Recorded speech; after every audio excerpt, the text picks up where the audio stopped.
Sí, bueno, hoy vamos a comenzar por el final. Bueno, hoy vamos a comenzar por el final. Los avisos y los recordatorios, antes de que, aunque luego haya que mencionarlo otra vez, antes de que se nos olvide y se vaya nadie. En primer lugar, desde la Asociación Encuentro Democrático de Linares, que era quien organizaba la charla y debate con Sebastián Martín Recio, portavoz de las Mareas Blancas Andaluzas, el jueves en la Casa de la Cultura, primero pedir disculpas porque hubo que suspender por enfermedad de Sebastián, no podía venir, comunicó que no podía venir, hubo que suspender el acto con 2 o 3 días de antelación solo. Dio tiempo a poner algún aviso en las redes sociales, pero hay algunas personas que no se habían enterado y acudieron el jueves allí a la charla y se encontraron que no había nada. Pedí disculpas y según, se hablará en la asociación y se intentará programar ese encuentro porque parece interesante para hablar de la situación de la sanidad pública andaluza. Eso es. Y hace bien en recordarlo. Y primero se intentará programar, pero tenemos la oportunidad, como recuerda Alberto, que desde Úbeda Laica, en los debates y charlas que organizan ellos en Úbeda, sabéis que hemos anunciado muchísimas veces, pues resulta lo tienen ya programado para mañana jueves, la proyección del documental, la que se hizo aquí en Linares, y el debate con Sebastián Martín Recio, mañana martes, o sea que el que quiera, Úbeda lo tenemos aquí al lado, es a las 6, a las 7 de la tarde, en el Palacio Luis de la Cueva. Eso queda allí abajo donde está la Plaza de Abasto, el Mercado de Abasto, detrás de los Calzados del Rayo. Allí tienen programado, o sea que promete estar interesante. Hay la oportunidad de debatir precisamente con una de las que son las almas y los impulsores del movimiento en defensa de la sanidad pública, de las Mareas Blancas, y tiene que estar interesante. Ha venido bien para por lo menos quien quiera y tenga mañana tiempo, tiene la oportunidad. Si no pudimos acudir el jueves pasado aquí al debate, y como digo, también desde la asociación se intentará programar. Segundo, decía que íbamos a comenzar por el final antes de que se empiece a ir la gente, aunque luego haya que recordarlo. También desde la Asociación Encuentro Democrático de Linares, para este jueves hay programado una charla debate sobre China, lo que no sé es cómo se ha denominado, el ascenso de China y la situación global, estratégica y mundial con el ascenso como potencia de China, analizado desde muchos puntos de vista en base a un libro que se ha compartido por medio digital a través de la Asociación del Encuentro Democrático de Linares, un libro el autor tampoco lo sé, pero que estuvo de embajador muchos años en China. ¿Cómo es el autor? ¿Cómo se llama? Rafael del Callá. Se va a debatir sobre eso, se va a escuchar sobre todo las opiniones de todas las personas que acudan, se intentará aclarar, además enriqueciendo con la visión que cada uno aporte sobre ese tema, y es un tema también importante, como se puede presumir, dada la situación global que tenemos en el planeta de tensiones, guerra, genocidio y resto de situaciones y desgracias que están ocurriendo como consecuencia de esas cuestiones de potencias que quieren ejercer de forma tiránica su control y su poder, otras potencias emergentes, y qué situación se crea. Yo creo que estará interesante. Invitamos y todo el mundo está invitado el jueves a las 6. Esa es a las 6 de la tarde en la Casa de la Cultura. segunda planta. Continuamos con los anuncios. Anuncios. El próximo lunes, día 30, estamos en Semana Santa y como venimos haciéndolo casi siempre, no va a haber concentración. No se nos olvide, el siguiente lunes a la Semana Santa sí hay concentración. El lunes día 30 no hay concentración. Y otro anuncio más. Un anuncio que nos tiene que reconfortar a todas las personas que nos concentramos aquí, que nos venimos concentrando desde hace mucho tiempo, las que hoy no están aquí pero han estado en otras ocasiones. Resulta que el Ateneo Republicano de Andalucía, en Sevilla, el Ateneo Republicano nos ha dado la mención especial del año 2025 al MAP, a nuestro movimiento de pensiones, por la lucha y la defensa de las pensiones públicas. Al movimiento andaluz en defensa de las pensiones públicas nos han concedido una mención. No consiste en ninguna cosa más, pero una mención que digo, por lo menos nos tiene que servir de reconfortar y servir de reconocimiento. Y pasamos, si queréis, pues a la materia. No sé por dónde empezar, pero bueno, podemos empezar por un titular periodístico. Madrid alcanza la barrera de 75.000 propietarios con 3 o más viviendas en alquiler. De esos 75.000, 10.000 con más de 10 viviendas y 517 con más de 100 viviendas. Es un informe del diario El País sacado con datos del catastro. Ese es el titular. Ese es el titular y luego vienen las consecuencias. Las consecuencias que la ciudadanía vive y soporta como consecuencia de eso. De estos datos lo que se deduce que cuando se habla de poner tope a los alquileres en zonas tensionadas o de más creación de vivienda social y vivienda asequible para el alquiler, cuando se habla de que hay una concentración grandísima cada vez en manos de menos, suelen ser grandes fondos de inversión, entidades financieras, pero también grupos o propietarios medianos que tienen más de 10 viviendas en alquiler. Por eso cuando se habla de esto, una reflexión buena es pensar que no se trata, cuando hablamos del alquiler, de los precios desorbitados del alquiler, que no se trata muchas veces de sentir pena porque se trata de una abuelita que tiene una segunda vivienda que la pone en alquiler para compensar un poco su baja pensión. No es eso. Lo utilizan, pero nos engañan o nos pretenden engañar como siempre. No se trata de eso. Se trata, decía el mismo estudio, de que entre 2024 y 2026 es cuando se ha continuado esa acumulación, esa acaparación en cada vez menos manos, con una capacidad grande de presión sobre los precios del alquiler, con una capacidad grande de presión sobre los precios de compra de vivienda. Ese es el fenómeno que estamos viviendo. No el de una jubilada o un jubilado que tiene una segunda vivienda y la pone en alquiler para compensar un poco su baja pensión. No se trata de eso. Y cuando, por contra,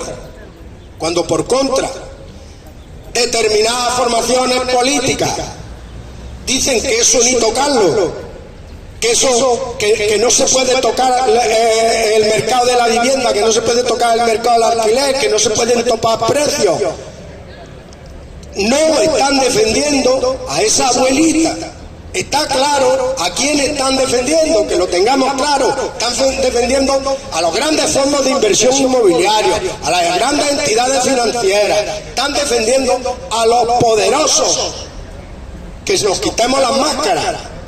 ¿Y por qué traigo esto? Hombre, traigo esto porque la semana pasada y la anterior estuvimos hablando de las consecuencias de económicas que se van a derivar, que ya se están derivando. Bueno, los precios de los combustibles se pusieron rápidamente cercanos a los 2 euros o a 2 euros. Las consecuencias económicas que se iban a derivar de la guerra y que también consecuentemente el gobierno dice vamos a habilitar medidas legislativas que contribuyan a paliar algo esas consecuencias de la ciudadanía. Y este viernes en el Consejo de Ministros se han aprobado 2 decretos ley para paliar esas consecuencias. Por eso traía lo de la vivienda, porque ya estamos, se repite, ¿os acordáis de los 2 decretos ley de inicio de año, de revalorización de las pensiones y de prórroga del escudo social, ¿no?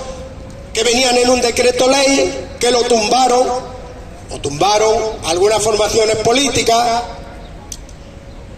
que hubo que hacerlo en 2 decretos ley, uno con las medidas de vivienda y otro con la revalorización de las pensiones, y que el decreto de la vivienda, que era de prorrogar la prohibición de desahucio sin solución habitacional, consistía en eso, pues decayó porque votaron en contra. Bueno, pues esto se repite y lo han vuelto a hacer, y Partido Popular, Vox, PNV y Junts avisaban al gobierno que no iban a aprobar ningún decreto que trajese medidas de limitación o prórroga de los contratos de alquiler que vencían ahora en este año. Lo vuelven a hacer. Por eso decía, venía a cuento lo del artículo este. ¿Qué está pasando con la vivienda? ¿Qué ha pasado? Este estudio hablaba de 2024-2026, que se agudiza la tendencia. Pues está pasando que el fenómeno de acaparación no para, no desciende. Que ese fenómeno aumenta como consecuencia la desigualdad. Aumenta la desigualdad en el acceso a un derecho natural que toda persona tiene, por lo menos a tener un techo, ¿no? Aumenta la desigualdad. Aumenta de forma escandalosa, que lo estamos presenciando y lo estamos viviendo, esa capacidad de control y de poder en pocas manos, aumenta su capacidad y su poder para decidir sobre precios y subida de alquileres, y lo estamos viviendo, subida desorbitada de alquileres, donde cada vez más hay que dedicar una proporción altísima de los salarios para pagar simplemente el alquiler, llegando a la paradoja de que hay jóvenes y personas atrapadas en el alquiler, que no les queda porque prácticamente le están decomisando un 50, un 60, un 70% del sueldo para pagar el alquiler. No le queda capacidad de ahorro para poder salir de ahí, si alguna vez pudiera, capacidad de ahorro para acceder y no estar siempre ahí presos de esos contratos cada vez más elevados y cada vez más abusivos. Si alguna vez pudiera siquiera dar la entrada para acceder a una compra de vivienda. En ese círculo es en el que se encuentra atrapada un montón de personas. ¿Y quiénes son? ¿Y a quiénes afecta? ¿Quiénes son? ¿Quiénes están sufriendo esas consecuencias? Esas consecuencias las están sufriendo principalmente jóvenes, las está sufriendo la clase obrera, clase trabajadora que no tiene recursos económicos para acceder a una compra de una vivienda, la sufren muchas jubiladas y jubilados y pensionistas que están en alquiler y que cuando vence su contrato se encuentran que no se lo prorrogan los caseros, no se lo prorrogan, o si quieren renovar el contrato se lo renuevan con subida desorbitada del precio del alquiler. Esos son los que están sufriendo las consecuencias. Para eso, si un gobierno, si unos partidos, unas formaciones políticas que tienen la responsabilidad porque la ciudadanía las ha votado, estén en el gobierno o estén en la oposición, si no piensan en esos y si no miran en esos, ¿en quién están pensando? Que nos digan en quién están pensando, en quiénes piensan. Ahí está, y lo tienen claro. ¿Y quién ayuda a esas personas?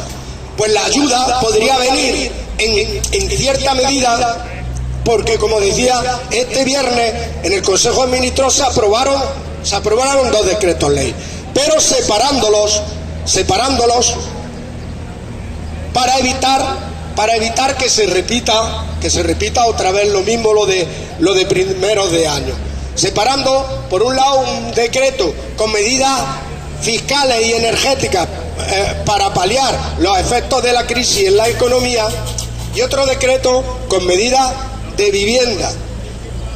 Pues bien,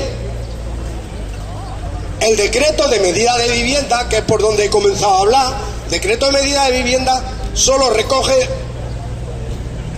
dos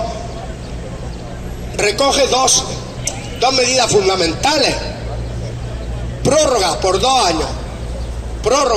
años de los contratos de alquiler, con la posibilidad de subir un tope máximo del 2% por año. Podemos decir que es lo de la inflación. Prórroga, ¿eso qué ocasiona? Eso ocasiona que los propietarios no pueden, cuando venza el contrato, no pueden rescindirlo, tienen que prorrogarlo obligatoriamente con una subida máxima del 2%, y no pueden hacer esta mecánica que estábamos hablando, esta mecánica de hago contrato nuevo, facilito la rotación para hacer un contrato con una subida de un 30, de un 20, de un 40%, o si el mismo inquilino se quiere quedar, firmamos un contrato nuevo con una subida desproporcionada del alquiler. Bueno, pues contiene esa medida: prórroga por 2 años y tope máximo de subida del 2% por año. El decreto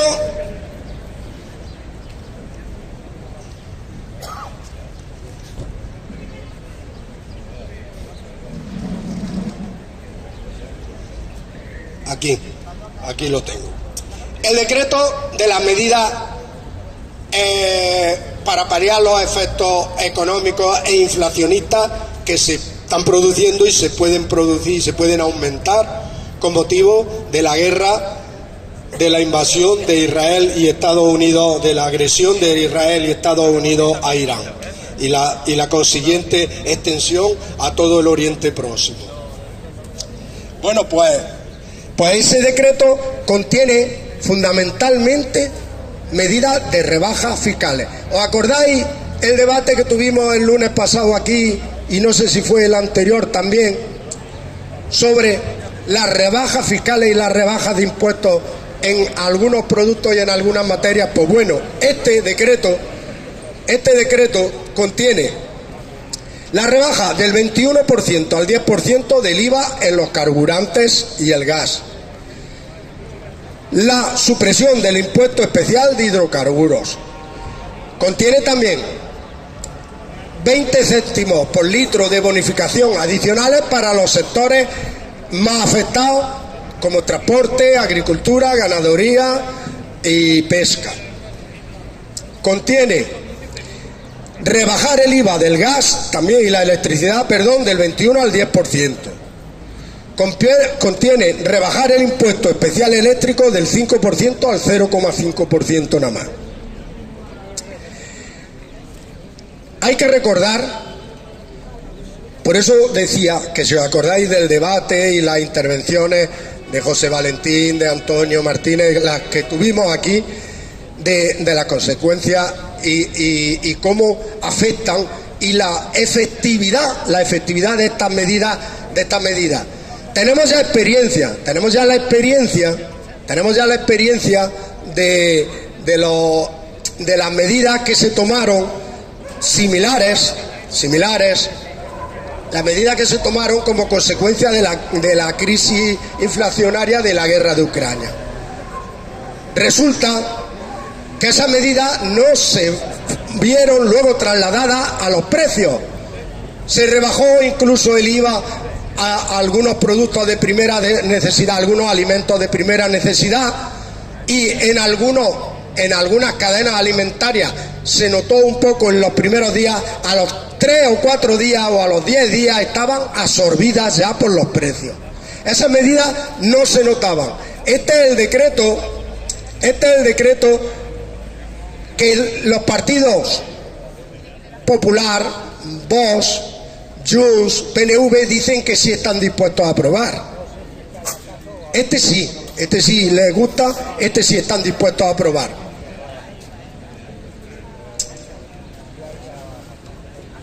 Fijaros también una cosa,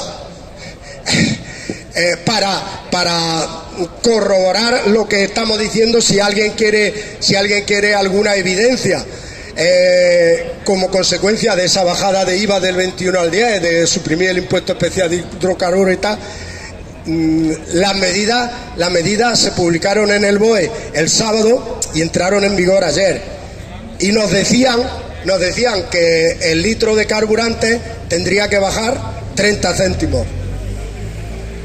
El litro de carburantes ayer estaba en la gasolinera entre 14 y 17 céntimos más bajo. No estaba 30 céntimos más bajo.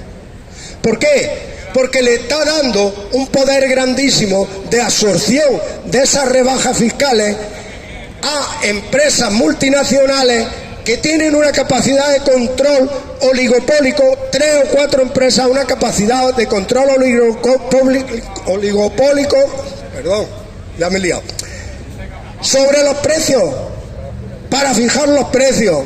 De entrada, el primer día que decían que iba a bajar 30 céntimos, no lo ha bajado. ¿Os podéis imaginar, con el paso de los días, dónde van a ir esas rebajas? ¿Os podéis imaginar? Y nos podemos todos imaginar dónde van esas rebajas.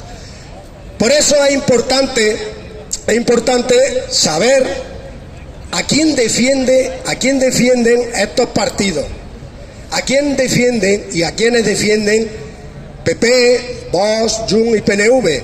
Lo han vuelto a hacer, lo tenemos muy reciente, no se les olvida. Ellos saben siempre a quién defienden: a Repsol, a la eléctrica, a Iberdrola, Endesa, Repsol, CESA, a las grandes multinacionales que año tras año anuncian, cuando cierran el ejercicio, que han batido el récord de beneficios sobre el año anterior. Y por lo que se ve, a esa hay que protegerla. A la clase trabajadora, a los jóvenes, a los jubilados, a los pensionistas, a la ciudadanía, no hay que protegerlo. Y van a votar en contra de unas tímidas medidas en vivienda, en contratos de alquileres, para proteger un poco a quienes se pueden ver más afectados. Lo han anunciado, Junts per Catalunya lo ha anunciado, ya venía un artículo anunciándolo, va a votar en contra. No se esconden. Ante esto, ¿qué nos queda? ¿Qué nos queda? Pues sí nos queda, lejos de la desmoralización y la desesperanza, sí nos queda remar, nos queda luchar y conseguir, como hemos conseguido otras veces, cambiar el rumbo. Porque la democracia no es solo ejercer el voto cada 4 años y esperar 4 años siguientes. Si eso fuera así, sí que podemos decir, no nos queda nada que hacer, porque ahora mismo, con la correlación de números y fuerzas que hay en el Parlamento, lo que quieran las derechas y los protectores de las derechas es lo que va a salir. Lo que no quieran van a votar en contra y no va a salir. Entonces solo queda votar y esperar 4 años. No, sí nos queda. Decía remar, decía luchar. como lo hicimos y echamos atrás. Pero eso fue desde las calles, luego se traduce en el Parlamento, pero cuando hay presión suficiente en las calles, como lo hicimos y echamos atrás el 0,25% de revalorización de las pensiones que impuso el Partido Popular y Mariano Rajoy, como lo hicimos y echamos atrás el factor de sostenibilidad que consistía en rebajar todas las pensiones iniciales de todas las personas que se jubilaran a partir de la entrada en vigor de la ley. Como lo hicimos para que se habilitara una reforma de pensiones que si bien no recogía todas las aspiraciones y demandas de los pensionistas y de la ciudadanía, sí recogía, por ejemplo, que los gastos que antes se pagaban desde las cotizaciones de la Seguridad Social, los que llamábamos gastos impropios, la reforma legal ya habilitó que se pagaran por parte del Estado, que es a quien correspondían esos gastos, no correspondían a gastos en pensiones. Claro que hay posibilidades, pero las posibilidades, por ejemplo, a nosotros nadie nos lo pone fácil. Consiste en ir tejiendo redes, alianzas de movilización, que cada vez en la calle la respuesta sea mayor, porque no podemos consentir que las crisis las paguen siempre los mismos, y lo que hay ahora mismo dibujado es para que las crisis las paguen los mismos, se empobrezcan los mismos, se aumente la desigualdad y unos pocos acaparen y salgan de la crisis cada vez más ricos y más fortalecidos. En eso se resume toda la crisis y se resumen todas estas medidas. Esos decretos, como decía cuando estuvimos hablando de los decretos de revalorización de pensiones a primero de año, esos decretos requieren de convalidación en el plazo máximo de un mes. Han avisado que el decreto de rebajas fiscales, de rebajas de impuestos, este jueves 26 lo van a llevar al Pleno del Parlamento para ser ratificado o rechazado. El otro decreto, pues no saben qué hacer para buscar los apoyos. Pero nosotros sí tenemos primero exigir a quienes votamos y quienes ahora mismo están ejerciendo el gobierno, la coalición de Partido Socialista y Sumar, exigir que esas medidas busquen todos los medios posibles para sacarlas adelante. Porque si no, también a qué aspiramos cuando echamos un voto en una urna. Nosotros lo que no podemos es echar un voto en una urna con unos ideales muy buenos plasmados en un programa electoral o lo que sea, y luego cuando se tiene oportunidad de gobernar, aunque sea en minoría, aunque sea con unas condiciones muy difíciles, cuando se tiene oportunidad de gobernar, decir, no, las medidas que tengo que llevar son las que le gustan a la derecha, porque esas me las va a aprobar. No, hombre. Digo que la primera responsabilidad es de la ciudadanía, porque no solo consiste en votar cada 4 años. La primera responsabilidad es de presión, de empujar, de luchar, de remar de la ciudadanía. Pero la segunda responsabilidad es quien se presenta y nos pide el voto, y tendrá que hacer lo que sea, denunciar lo que sea, hacer todo lo posible porque no se produzca lo que siempre pretenden que se produzca, que de la crisis unos pocos salgan más ricos y otros muchos salgan cada vez más pobres y más empobrecidos. Pues bien, esa es la realidad que tenemos. Por ejemplo, en ese que nos queda, y termino con esto, en ese que nos queda, pues nos queda seguir con estos movimientos sociales, decía, tejiendo alianzas con otros movimientos sociales de defensa de la educación pública, de defensa de la sanidad pública, de defensa de que funcione la ley de dependencia en condiciones. Seguir con todo eso. Ahora mismo antes de que comenzáramos la concentración, pasaba una persona, un conocido mío, que viene de visitar ahí en la estación de Madrid a las trabajadoras sociales, y dice que viene a arreglar unos documentos de la dependencia. Viene de arreglar unos documentos, de intentar arreglar unos documentos de la dependencia de su madre, que está imposibilitada y que reconocía desde 2020 la ayuda a la dependencia, pero por empeoramiento.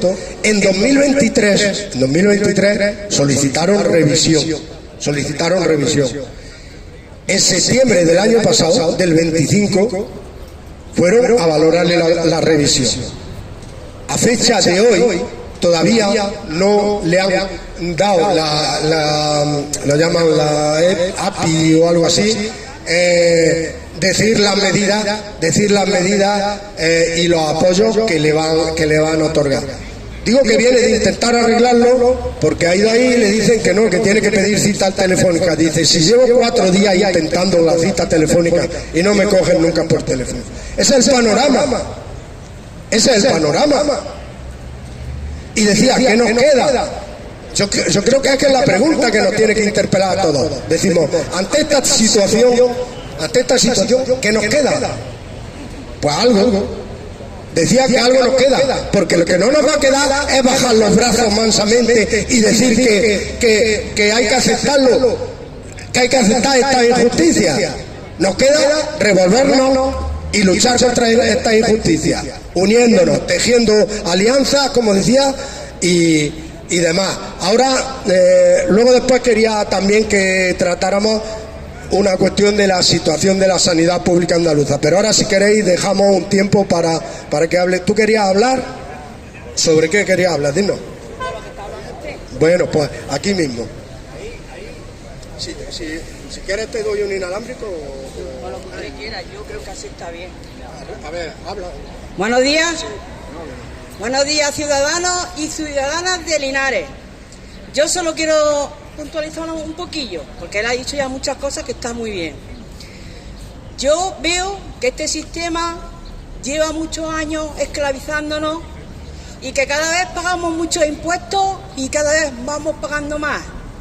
Nosotros los ciudadanos que hemos votado a estos señores llevamos esperando que ellos cada vez no nos aprieten la cuerda al cuello y estamos viendo que cada vez ellos se benefician mucho más, todo va para su bolsillo y siempre somos nosotros los que pagamos los platos rotos. Entonces pienso que todos tenemos que despertar un poquito y despertar las conciencias. ¿Para qué? Para que nos demos cuenta del abuso tan grande que nos están haciendo estos seres, o como le queramos llamar respetuosamente. Y pienso que ya está bien de ser tan esclavo de este sistema. Y aunque yo sé que lo que voy a decir no va a cuadrar mucho, pienso de verdad que todo el que vaya a volver a ser presidente, presidenta, va a seguir haciendo lo mismo que están haciendo estos, llenándose los bolsillos y siempre dejándonos ser esclavos como estamos siendo esclavos de este sistema. Yo, sinceramente, como estoy ya tan, ¿cómo deciros?, desengañada, si os digo la verdad, no voto a nadie. Sí, ya sé que muchos no vais a estar conmigo, pero si yo os digo que si no votamos este sistema cae y que luego va a venir cosas mejores para nosotros, ya sé que para vosotros, cada uno ya sus conciencias. Pero votemos a quien votemos, nos van a robar y cada vez más, sea quien sea, son todos corruptos. Esa es la palabra. Muchas gracias y gracias por dejarme puntualizar un poquito. Compañera, te he escuchado con mucha atención, y te voy a respetar, te voy a explicar cuál es mi postura. Tengo 78 años. De esos 78 años me pasé casi 30 esperando poder votar, ¿sí? Porque hasta ese momento se aprovechaba de lo que producíamos todos unos pocos que eran los que estaban de acuerdo con el otro sistema. Sí es cierto que hemos llegado a un sistema en el que no se satisface a la gente. Y según y qué, porque hay gente que han estado de una manera o de otra siempre beneficiándose. Por lo menos ahora tenemos una ocasión cada 4 años para decir que me vote fulanico, que me vote cetanico. Me he encontrado con gente que dice lo que usted dice, todos me roban, pero ya que todos me roban, que me roben los míos. Y eso me dicen y siguen robándonos los mismos de esa persona. Por favor, yo le he escuchado a usted con todo el respeto, ¿eh? Entonces, lo que sí es conveniente, y lo acaba de decir el compañero, que se llega a las Cortes y se decide una cosa, pero el voto se queda por ahí y nadie. Y entonces lo que necesitamos es que de votación a votación haya personas que luchen detrás de ese voto para pedir cuentas a que se cumpla. Como no se cumple, algunos de ellos, los que estamos aquí, estamos todo el año, los lunes, saliendo a quejarnos, y nuestro desconsuelo es que lo que nosotros decimos está muy bien, pero ni Dios nos escucha. Y entonces, no, pero que es que tantos perjudicados como hay, no vale, me voy a mi casa y los dejo que me siguen robando igual. Lo que hace falta es que allá donde hay aire, donde se puede aventar. Lo que no se puede es que esto está muy mal y hay muchos sinvergüenzas que nos roban. Quienes nos roban lo hacen porque los dejamos, y los dejamos en el conjunto. Y lo que no puedo yo decir es que decía un gachó de Gran Bretaña, que la democracia es el peor de los sistemas, excluyéndolos todos. Que la democracia es hasta ahora el sistema que nos hemos dado para ver si nos ponemos de acuerdo.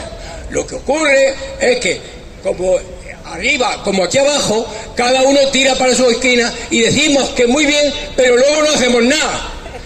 Entonces, pero lo que no puede ser es que, estando las cosas como están, vámonos a nuestra casa y los mismos ladrones que nos vienen robando seguirán haciéndolo porque lo saben con más experiencia. Decir también que ellos se aprovechan. La semana pasada lo dijo un compañero muy bien dicho, en el sentido de que decimos que todos nos roban. Pues no, se ha dicho, veamos un poco, que hasta hace poco había incluso las puertas giratorias. En algún momento se está diciendo que se vea y nos aprendamos la letra pequeña, que como consecuencia de eso todos estamos y nos dejamos robar completamente. Pero lo que no puede ser es que venga un ser divino a solucionar nuestros problemas. Si no lo solucionamos nosotros, no lo soluciona nadie. Usted ha tenido aquí su derecho de expresión y me gusta mucho. Ojalá sus vecinas, las de arriba, sus padres, su madre, su hijo, vinieran aquí o donde toque a decir que estoy muy mal y que me quejo, y que las quejas lleguen a su sitio, y que cuando estamos mal en la sanidad porque nos dicen que se espere usted dos años, lo diga allí y lo diga cada vez que toca el caso, pero no lo decimos. Y las cosas siguen igual de mal y ni siquiera lo negociamos. Este es el problema. Pero usted se ha desahogado aquí, no, nosotros lo intentamos. Sí. No, yo no me he desahogado, Bueno, usted ha dicho lo que pienso. Por eso, el mal que tiene dentro, el mal. Perdone, digo, el mal que usted siente lo he expresado aquí. El mal que nosotros sentimos lo intentamos decir aquí. Ojalá, en el conjunto de España se hiciera como hace en el País Vasco. En el País Vasco fueron que en vez de estar 30 o 40 o 60 pensionistas aquí, en cada sitio están 100 veces más. Y fueron ellos los que, con su lucha y su presencia, obligaron al último gobierno de la derecha a subir las pensiones, porque el PNV que tenía allí sintió la necesidad, que se quedaban solos, y como consecuencia, desde ese momento, y gracias a los pocos que nos juntamos por demás sitios, se mantiene la subida de las pensiones de acuerdo con eso. Esa es la lección que tenemos que decirle a todo el mundo, que el que no se mueva, no se puede dejar que vengan las 4 personas que tienen conciencia social a resolver nuestros problemas. Somos muy poquitos, tenemos el gobierno que tiene, y como está en minoría, llega y va mendigando el apoyo a mucha gente que son de derecha y que cuidan principalmente sus intereses. Eso es lo que ha dicho el compañero hace un momento, que en Madrid hay un montón de personas que tienen 20, 30, 40 viviendas o 1000 viviendas y se están aprovechando. Esas no nos van a ver a nosotros. Lo que nos tendrían que votar a nosotros y estar con nosotros es aquellos que no tienen vivienda, pero no están. Entonces, no vale decir que todos nos roban. No. Pensémoslo igual. Todos los fontaneros son sinvergüenza. En todos los oficios y en todos los colectivos hay de todas las leches. Y que no paguen justos por pecadores. Lo que hace falta es de verdad que en nuestra vida separemos claramente a quienes vienen a aprovecharse de los que son víctimas. ¿Alguien quiere hablar? Sí, Juan.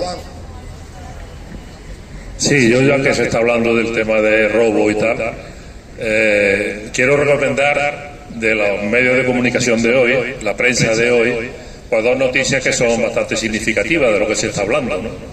Una de ellas dice que dos fondos de inversión, Nestar y Fidere, que compraron al Ayuntamiento de Madrid cuando Gallardón y la señora de Aznar eran los jefes en el PP de Madrid, le vendieron 2.490 viviendas a estas empresas, a estos fondos de inversión. Las han puesto a la venta por 6 veces el valor que les costó a ellos. 6 veces más de lo que les costó a estos fondos de inversión lo ponen ahora a la venta.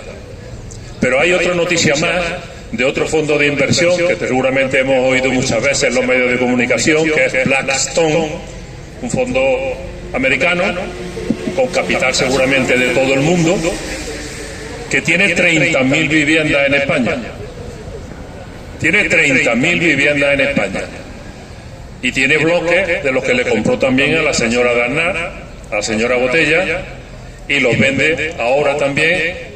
Le costó entonces 70.000, se los compró al Ayuntamiento de Madrid por 70.000 euros y los está vendiendo por 400 y 450.000 euros. Y lo que tenemos que pensar es si alguno de los presentes somos inversores de esos fondos de inversión. ¿Esos fondos de inversión son nuestros? ¿Tenemos nosotros invertido ahí? ¿O tenemos familiares o nosotros mismos hemos trabajado como gestores de esos fondos? ¿Quiénes están ahí, los gestores de esos fondos? Pues los que han dicho antes alguien por ahí que decía las puertas giratorias. Gente que ha estado en la política, gente de derecha normalmente, que se ha favorecido. De hecho, los hijos de Aznar sabemos que trabajan en fondos de inversión de este tipo, ¿no? Es decir, que cubren el círculo, lo hacen perfectamente. Cogen vivienda pública que se ha hecho con dinero del presupuesto, se lo venden a fondos privados, los fondos privados lo venden mucho más, pero además ingresamos aquí a nuestra gente, a nuestra familia, a gestionarlo. Entonces, ese es un problema que está ahí, está todos los días en los medios de comunicación y le damos mucha menos importancia de la que tiene. Pero esa es una forma de robarle al erario público, porque son viviendas hechas, como digo, son VPO, que se han hecho con dinero público, se le venden a empresas, al fin y al cabo privadas, porque son fondos de inversión, y después la rentabilizan por 6 o 7 veces lo que le ha costado. Tengamos eso también en cuenta. ¿Alguien más? Yo quería... Sí. Déjale a Pepe. Bueno, vamos a ver. Explicar el modelo vasco. Primero, el modelo vasco es una vergüenza el sistema de la puerta giratoria. Un señor deja un puesto político y sin ningún problema a la semana, al mes, ya lo tienen o de presidente o de consejero delegado o de no sé qué de una de las mejores empresas de Euskadi. Eso es punto número 1, sin vergüenza ninguna. Yo soy lector habitual del Correo de Vizcaya porque soy del Athletic Club, Aupa Athletic, y entonces pues me entero de la realidad de Euskadi. Y la realidad de Euskadi es que no tiene ninguna vergüenza en proclamar que doña fulana, que era esto, pues ya ahora es la consejera delegada del consorcio de no sé qué, ¿vale? Segundo, ¿Por qué se juntaba tantísima gente en Euskadi, en todos los pueblos, para reclamar pensiones justas? Porque no reclamaban eso, reclamaban pensiones justas para ellos. Lo han conseguido. Ya tiene Euskadi la administración de la seguridad social. Ya lo tiene, ya se lo han concedido. Uno de las concesiones que pidió el PNV para apoyar al equipo de gobierno. Entonces, pues ya, si a mí me dicen ahora que nos van a dar, bueno, ahora es que tampoco, porque si dice el señor Bonilla que le conceda la administración de la seguridad social, es que salgo corriendo, porque ya para qué queremos más, ¿no? Pero en el País Vasco pues están más mentalizados y ellos han asumido la administración, y entonces claro se explica con qué ahínco se levantaron y defendieron, porque lo que buscaban era separarse del resto para no perder, compartiendo, que es lo que estamos haciendo ahora. Segundo, los impuestos. Yo no me canso de decirlo desde que estoy aquí. ¿Quién paga esto? ¿Quién paga esto? Lo primero que dijo el señor Bonilla cuando accedió a la presidencia del gobierno de Andalucía, gracias a la cantidad de gente que se quedó en su casa sin votar, gracias a la cantidad de gente que se quedó en su casa sin votar y al día siguiente se manifestaba contra el fascismo de que había ganado la derecha, gracias a eso, pues lo primero que hizo fue los pocos impuestos que quedaban, eliminarlos. Impuestos de sucesiones, que quedaban una mínima, tan mínima, que afectaba solo a la gente con muchísimo dinero. Pues lo eliminó también, ¿no? Y las primeras declaraciones que hizo es que nos hemos encontrado con que no podemos hacer nada porque no tenemos dinero. Claro, coño, ¿cómo vas a tener dinero si no recaudas? Si no recaudas, ¿qué dinero vas a tener? El poco dinero que tengo, pues para dárselo a esa sección de la ciudadanía que está podrida de dinero, para ayudarle en sus clínicas privadas, sus universidades privadas, sus colegios privados, etcétera, etcétera, etcétera. Entonces, mucho cuidado con el tema de los impuestos. Los impuestos no son el enemigo. Los impuestos son la sangre de la que vivimos, que nos permite, a mí, que tengo un cáncer, pues curarlo, medicarme y todo. Al contrario que en América, por ejemplo, en Estados Unidos, que parece que ahora es lo más de lo más, pues que cuando una persona tiene un cáncer, pues le supone una ruina para su casa, porque tiene que embargar los pisos, tiene que vender todo lo que tiene, porque absolutamente todo lo que le hacen lo tiene que pagar a su precio. Y os digo yo que un tratamiento de cáncer vale un dinero, vale un dinero, y que aquí habría mucha gente muerta, que estamos vivos, gracias a que los impuestos están pagando esos tratamientos. Con que mucho cuidado con los impuestos, mucho cuidado con los impuestos, y mucho cuidado con esa gente que va por ahí haciendo campaña y ganándola simplemente con el señuelo de que van a quitar los impuestos, porque los impuestos no son nada malo, sino exactamente, los impuestos pagan servicios públicos. No son, los impuestos no es lo cojo para robar, para quedarme luego con ellos, que esa es la respuesta fácil. No, los impuestos es para pagar los servicios públicos y tener los servicios públicos que tenemos muy tocados. Mañana martes lo veremos en Úbeda, si tenéis ganas de ir a escuchar a este hombre que viene, Pero el tema de la dependencia, pues que se aprobó la ley, y ahí está todo empantanado y tal. ¿Por qué? Pues porque al final Yo tengo ahora mismo la caldera de la calefacción que no me va. Y estoy muy encabronado, porque llamo al cable de la calefacción y no me va. Y ya anoche, digo, me cago en la leche. Voy a ver si tocando aquí un poco y tal. Hombre, por fin echa a andar. Y cuando echa a andar, hace el depósito. Y se paró. Digo, cojones, si lo que no tengo es gasoil. Cuidado con eso. No confundamos los problemas del sistema con la carencia del gasoil. Un coche sin gas, siempre se ha dicho, quedarse sin gasolina es la avería de los tontos. Pues no tengamos con los impuestos la avería de los tontos. Ya está. ¿Alguien más quería hablar? Bueno, espera, José, espérate. Breve una cuestión sobre enlazando con el qué hacer y la situación de la sanidad pública, porque es que esto no podemos dejarlo, no podemos aguantar más. Resulta que esta semana también, anteriormente ya conocimos que desde los profesionales del servicio de radiología del Hospital Virgen del Rocío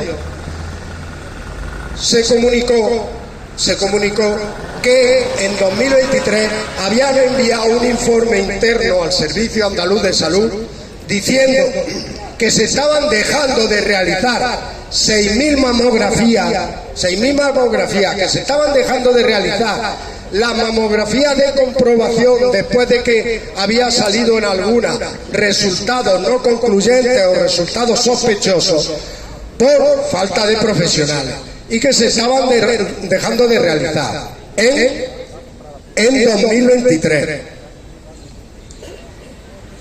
Esto lo han declarado los profesionales porque resulta que desde el gobierno de la Junta de Andalucía se ha apuntado a que destituyeron al jefe de servicio de radiología del Hospital Virgen de Rocío como responsable de que no se realizara la mamografía a las mujeres que denuncian a mama que muchas han generado cáncer por no realizarle la atención a tiempo y la mamografía a tiempo. Pero es que esta semana pasada han publicado que en febrero de 2025 volvieron a realizar un informe con su archivo de Excel diciendo a qué cantidad afectaba, qué cantidad de mujeres se había dejado de realizarle las pruebas de cáncer de mama.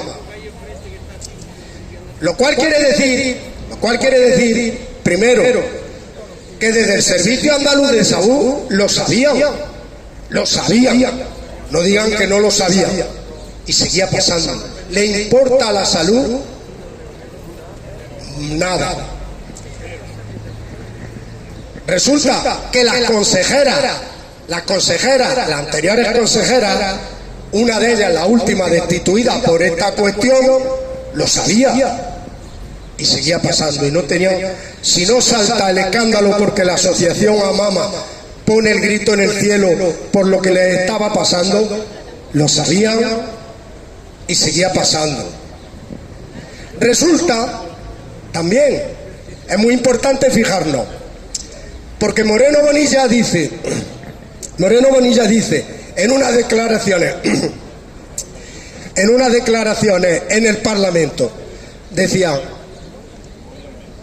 no le realizábamos la prueba y no la llamábamos para no crearle una situación de estrés. Fueron unas declaraciones en el Parlamento, lo cual demuestra que lo sabía también, por lo menos lo sabía su servicio. Pero es que el nuevo consejero de salud, Antonio Sanz, el consejero de salud, que ha cogido como escudero para blindar los escándalos y para blindar la privatización del Servicio Andaluz de Salud, pues si no lo sabía en aquel tiempo, cuando salta el escándalo y se hace cargo de la consejería, si lo sabe, y sin embargo, ¿qué hace? salió en declaraciones a culpar a las mujeres de la asociación Amama de que estaban creando alarma, y les puso una amenaza de que la iba a demandar por 600.000 euros, como siguieran publicando datos falsos. Ya lo sabía, y en lugar de poner remedio, el remedio que encontraba era presionar a quien estaba denunciando el escándalo y la ineptitud, con las consecuencias de muertes que podían haberse sido evitables o de empeoramiento de enfermedad que podían haber sido evitables. Ya lo sabía. Y Moreno Bonilla se va a un programa de televisión recientemente, Al Hormiguero, y dice: no lo sabía, pero cuando nos enteramos ya lo hemos solucionado. Ha dimitido, hemos cesado a la consejera, hemos cesado a la directora general del SA y hemos cesado al jefe de servicio, de radiología del hospital, donde estaba principalmente, donde se ha localizado principalmente el Hospital Virgen de Rocío, donde se han localizado principalmente los casos de radiografía y mamografía sin realizar.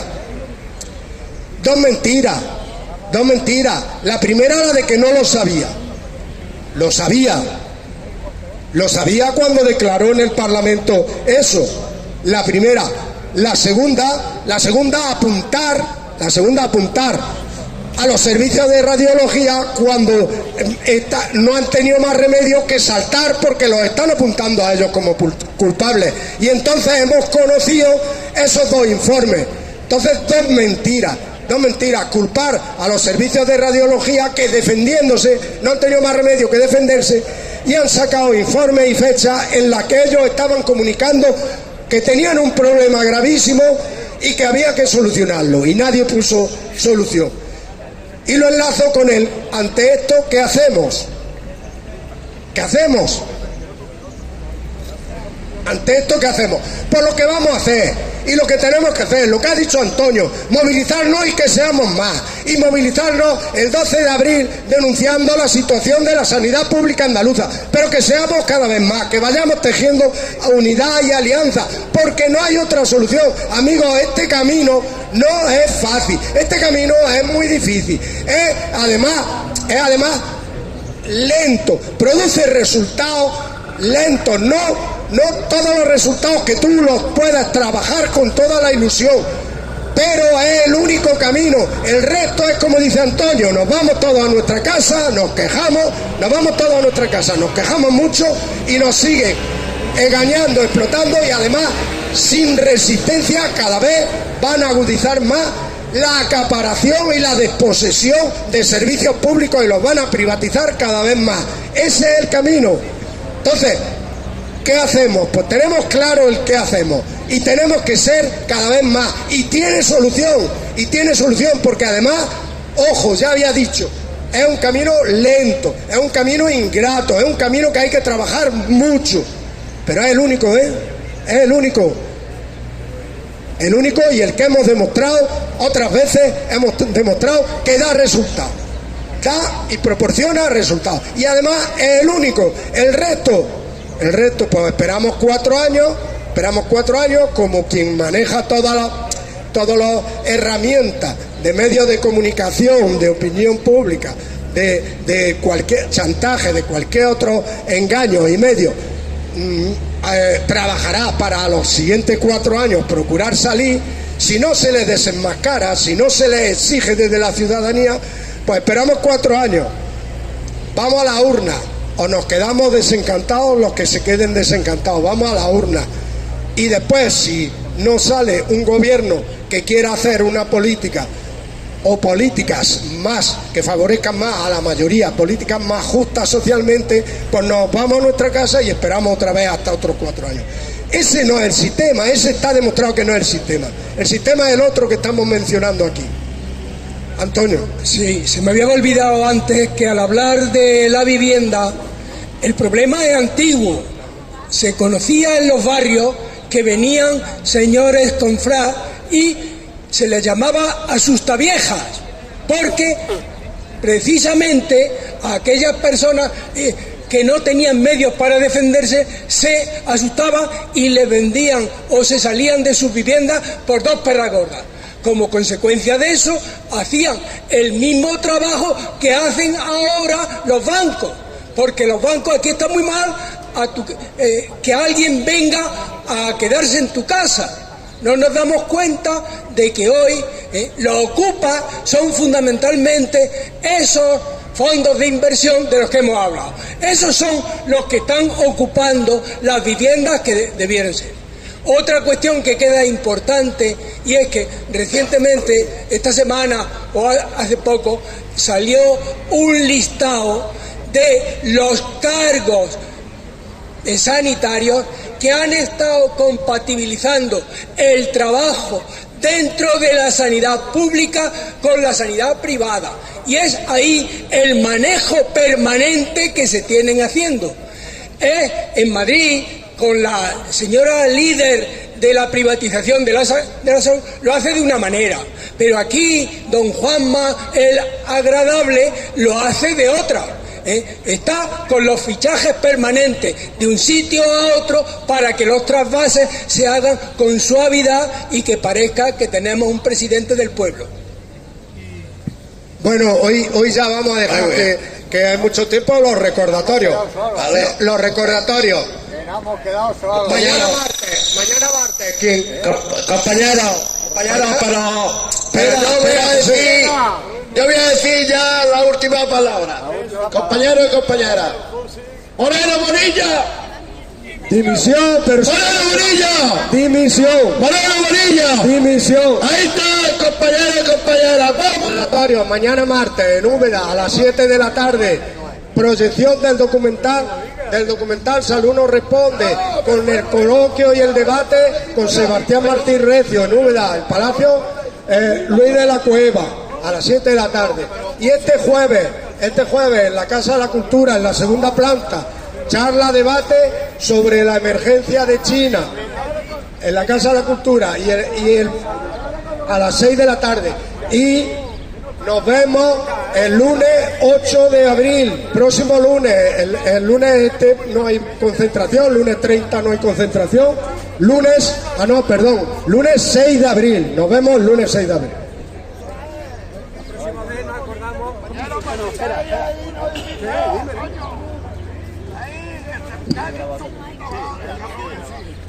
No, ya. Solo para que le dar un toque de esperanza. No todas las batallas están perdidas. La izquierda ha ganado las municipales francesas.